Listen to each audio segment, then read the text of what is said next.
Hey guys, welcome back to the channel. So today we have another shop talk video, and it's going to be regarding my working experience in a union dealership and how that turned out.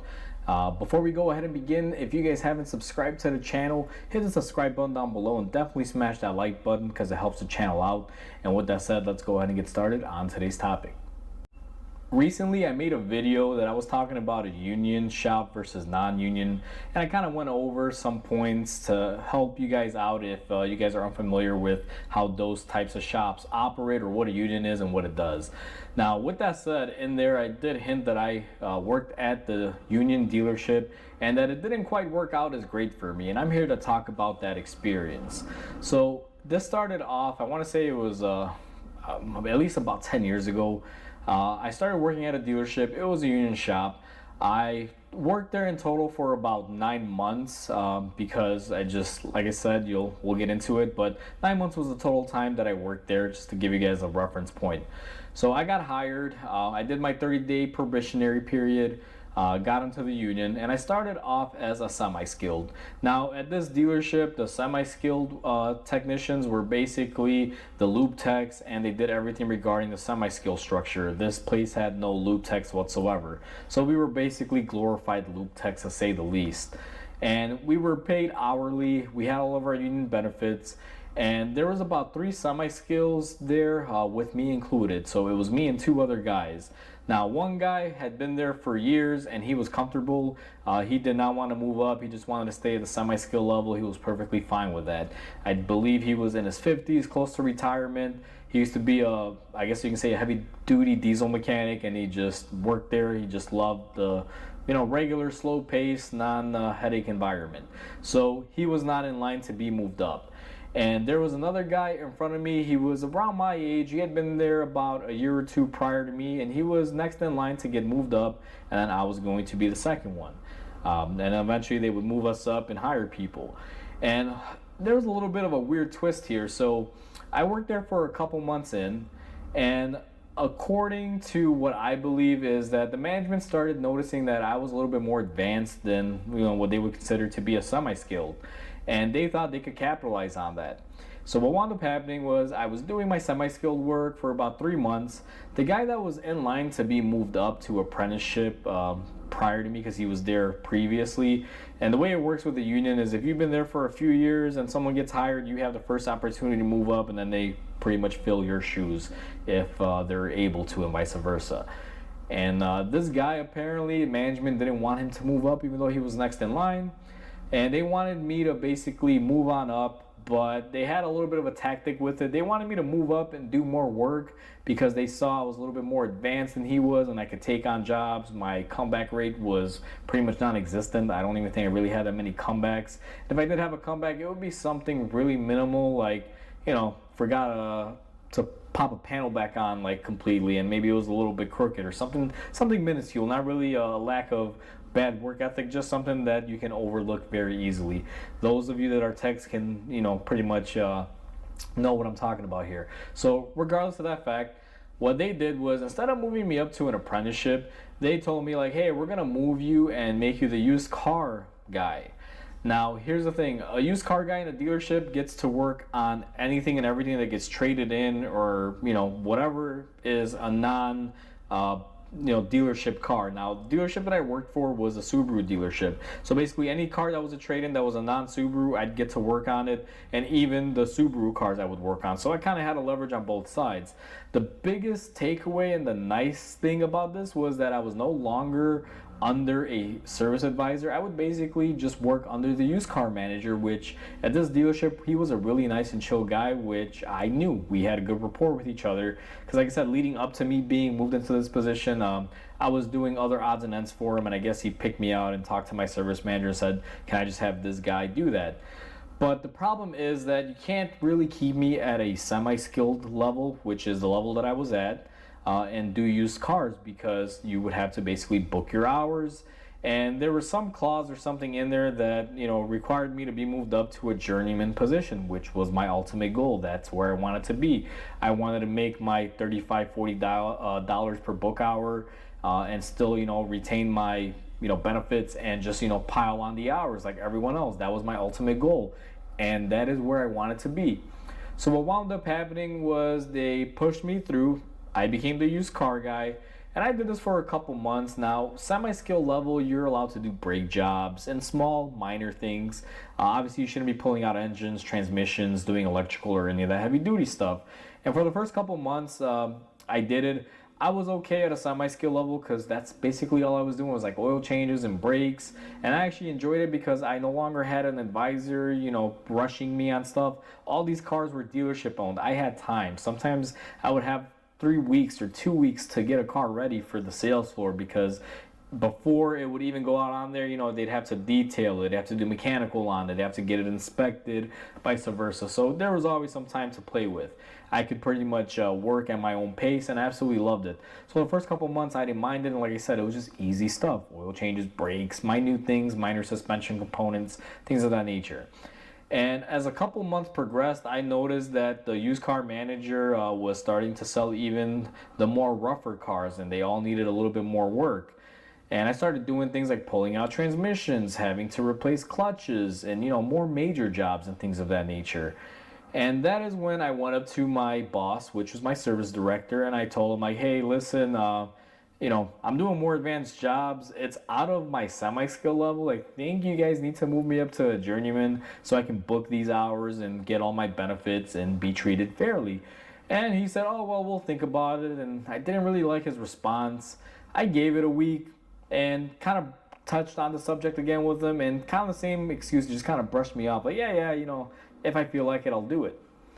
And that's when I kind of got upset. I was speaking with another mechanic that was there, that was a fellow friend of mine that I made while I was there. And he told me, he's like, "Mike, don't even deal with his crap. Call the union. Get the rep on the phone." So that's what I proceeded to do. I called the union, explained it to the rep. Now, when I made this phone call, I was in the middle of doing a clutch.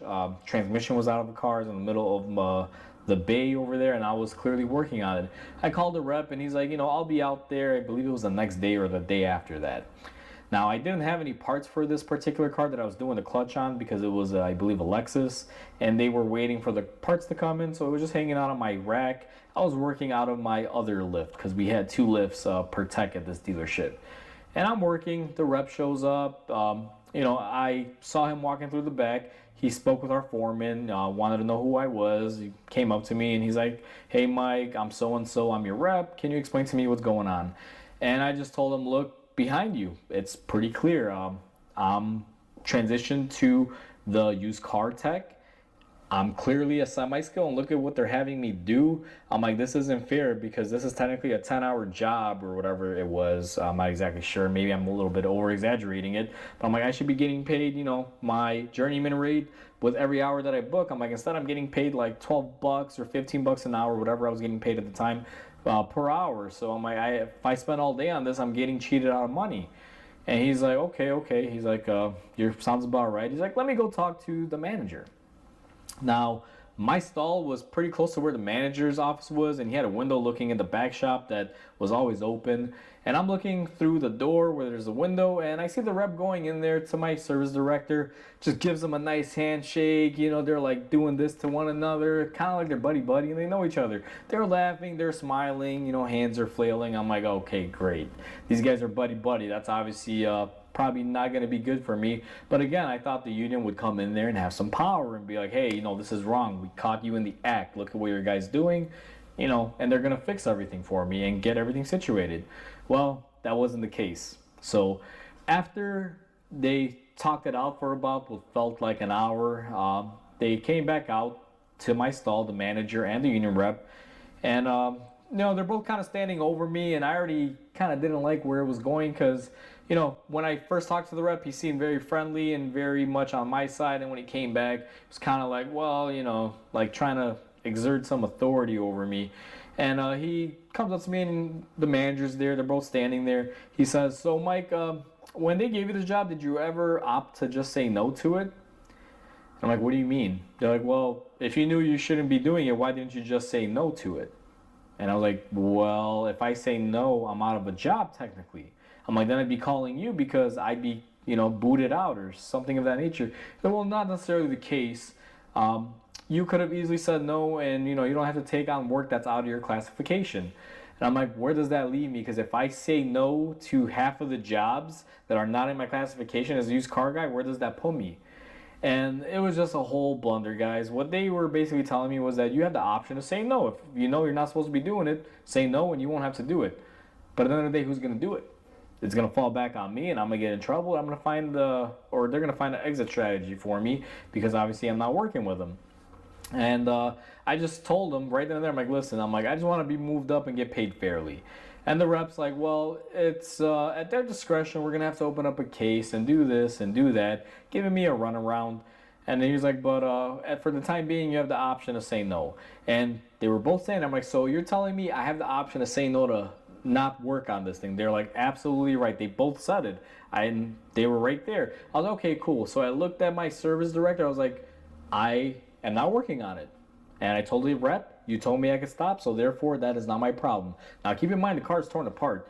And they're like, well, you tore it apart. I'm like, but you said I have the option to say no. And he's like, yeah, that's true, but once you open a job, you should finish it. I'm like, according to you and him, I don't have to because it's not my job criteria. And then they're like, okay, you don't have to. They're like, just do whatever you got to do. And the manager told me, okay, just leave it alone. Don't worry about it. And you can tell they were pissy about it. He was not happy. So the union rep comes back out, talks to me individually. He's like, we're going to do this and that. And again, I can tell nothing was going to happen. He was going to side with the manager. They were buddy-buddy. Sorry for that cut off. My camera overheated. But anyway, so next morning I get called into my manager's office and he says, hey, so since you can't finish that car, and he was being very petty about it, guys, the way he was saying it, like, since you can't finish it, we're going to have to give your stall to somebody who can, and we're going to have to move you.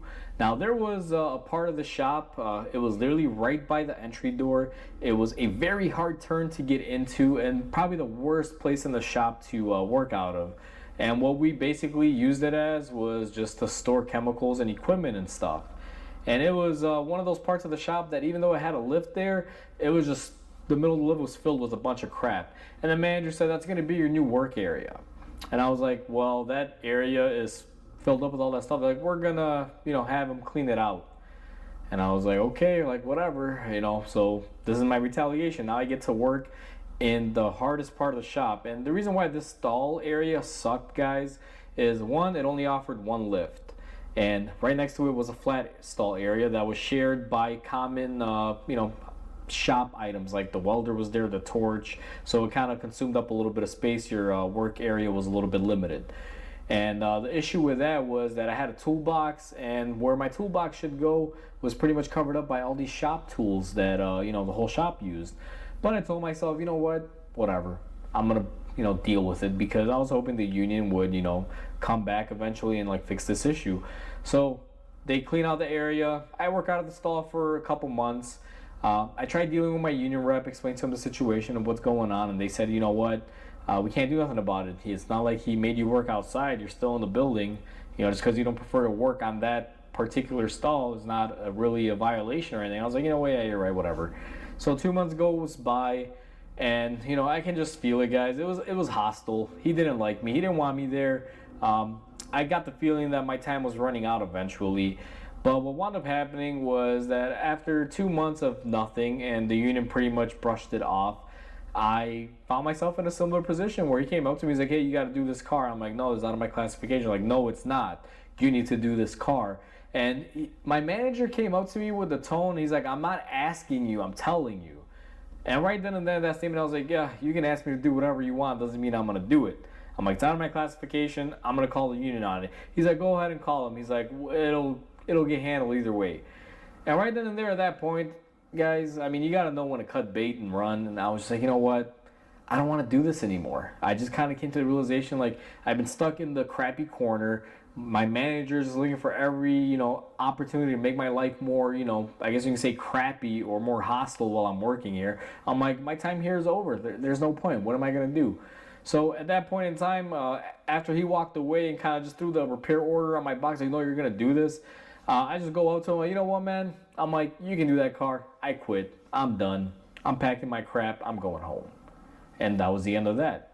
And right after that happened, I called the union, spoke with my rep, the guy that failed to help me out the first time, And I explained the situation to him, and I'm like, there has to be some recourse here, you know. And then they're like, no, you know what? You quit. You said it. It's okay. Like, just move on. Call it a day. Bye bye.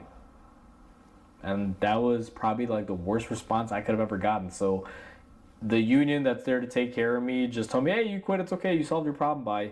We can't do nothing. Even though I was pretty much forced into that position. And again, that's kind of a loose term, guys. I'm not saying that he forced me to quit, because obviously he did and I chose to. But I thought that they would at least be like, hey, you know what? Maybe we could talk to him. And it was just, oh, you quit. Sorry. Bye. That's it. And right then and there, I was like, you know what? Just, this is all screwy. So my takeaway from all this, and I just want to share this story, guys, just so you guys can kind of know the ins and outs, that even though you're working for a union shop, you may not always be, covered. Now, I've learned through my experience that whether you're working at a union or non-union shop, you can always get yourself into hot water. No matter what, there's always going to be some sort of issue. It's just that the union shop, there's a couple more steps that, can go through. But to be honest with you, when the rep is buddy-buddy with the manager, you're not going to be able to get too far. And that's something I learned very early on. So my experience, whether you're in a union or non-union, it's basically the same. Usually I prefer the non-union shops, because at least you're dealing with a shop owner or a manager direct. There's no in-between middleman. You can just hash things out, but another day it is what it is. So that's my story with the union and how I got screwed over and how they weren't there to protect me or do anything on my behalf, guys. I just want to share it, get your guys' thoughts on this. I'm sure there's a lot of you out there that will reply to this and comment. And I would love to hear you guys' stories if you guys have been in similar situations. But what I found is that aside from the health insurance that the union offered, that's pretty much all the benefits that I got out of it. That may not be the case for you, but that's just how I feel about it. And ever since that experience, I really have not worked a union shop. Obviously now I'm independent, so it is what it is. But I just want to make this video and share this story. So with that said, guys, hopefully you guys enjoyed this video. Please comment, like, and subscribe, because it definitely helps the channel grow. Hope you guys have a wonderful day, and I'll catch you guys on the next video.